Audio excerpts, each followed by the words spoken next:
Très heureux de vous retrouver, mesdames et messieurs. Vous êtes très nombreux branchés encore à votre page pour suivre les informations. Mesdames et messieurs, je suis Marcel Tchichimi, journaliste et chroniqueur de l'actualité politique congolaise. Aujourd'hui, nous sommes là pour parler de la question des résultats qui sont publiés en République démocratique du Congo. Pour certains, c'est précoce, pour les autres, ils disent que non, c'est très innovant. Alors, au cours de cette émission, je vais essayer de vous éclaircir qu'est-ce qui s'est passé réellement pour que les résultats soient aussitôt publiés. Les informations sont publiées dans les suites des ministères, dans des pages des ministères, sur Facebook, sur Twitter, sur Instagram. Mais les gens ne prennent pas quand même le temps de lire. Surtout les écrits, les gens ne lisent pas. Nous n'avons pas cette culture-là en République démocratique du Congo de lire.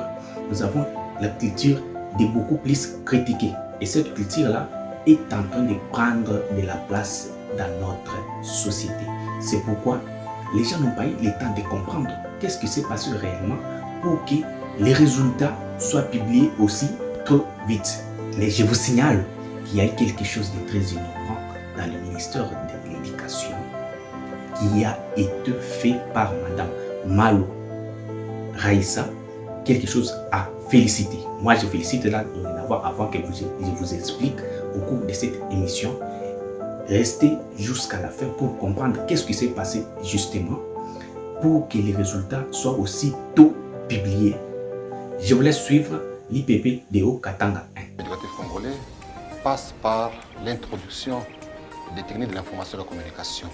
L'introduction des techniques de l'information et de la communication constitue le 5e principe directeur du plan quinquennal. C'est ainsi que, passant à l'œuvre, elle a pu introduire l'intelligence artificielle dans la correction de l'examen d'État. Vous avez compris dans ces propos de l'IA qui a été introduit dans le système de la correction des résultats en République démocratique du Congo par la ministre de l'Éducation. C'est quelque chose que les gens ne comprenaient pas, les gens ne savaient pas. Et ce n'est pas seulement à Kinshasa que les examens sont corrigés maintenant. Et c'est maintenant en Mbuji-Mayi, à Lubumbashi, ainsi qu'à Kinshasa, c'est 3 provinces maintenant. Et aussi, en Mbuji-Mayi, il y a eu un centre qui a été installé. Le chargé de ce centre-là a eu aussi à parler devant le média.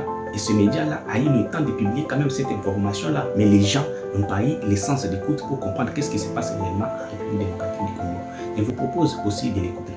C'est une initiative de la décentralisation où on peut faire le travail en amont en province et nous allons envoyer pour que ça soit publié à Kinshasa. Voilà. Lorsqu'il y a quelque chose qui va mieux, ayons aussi cette culture-là d'applaudir. Lorsqu'il y a quelque chose qui ne va pas, disons que non, ça ne va pas. Mais c'est quand même l'avancée dans le système éducatif de la RDC, vu que dorénavant, on prenait quand même du temps à faire. Et maintenant, il n'y a pas encore du temps. On ne perd pas encore le temps de la correction. On critique. Mais justement, qu'est-ce qu'on veut justement faire pour la correction des résultats dans notre pays? Nous avons eu quand même le temps de le faire avec beaucoup de retard.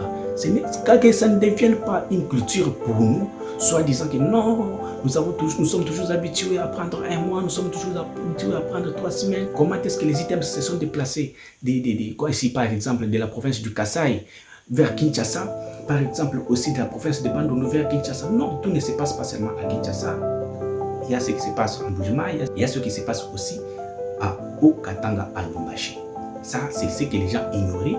Une parenthèse que j'ai faite pour quand même faire comprendre les gens. Et cette initiative, moi, je l'ai appréciée. Parce que dorénavant, on prenait du temps sans pour autant comprendre justement qu'est-ce qui s'est passé dans notre système. Et cela faisait quand même prendre du temps aux parents qui avaient beaucoup d'inquiétudes, soi-disant mon fils et ma fille aura ce résultat après combien de temps. Ça prenait vraiment du temps. Et cette année, il y a quand même l'avancée. Pourquoi ne pas applaudir? Pourquoi quand même ne pas prendre conscience? Parce que nous étudions quand même. En RDC, il y a des facultés de l'informatique. Et les ingénieurs sont là. Ils apprennent. Ils font quand même des innovations pouvant quand même aider le pays à avancer. Et lorsqu'ils font quelque chose qui va mieux pour le pays, on n'applaudit pas, on critique. Lorsqu'on fait quelque chose qui n'est pas bon pour la République démocratique du Congo, on critique. Et un commentaire m'a fait rire sur les réseaux sociaux. Un homme qui dit quoi? Qui dit ça, ce sont les résultats de ChatGPT. Oh, je me dis, mais c'est quoi ça encore, ce monsieur? Il parle encore de ChatGPT. C'est normal. ChatGPT n'est pas quelque chose de mauvais. C'est quelque chose de bon. Mais la façon d'utilisation de cette intelligence artificielle, si tu l'as mal conçue, c'est ça, ce qui dérange.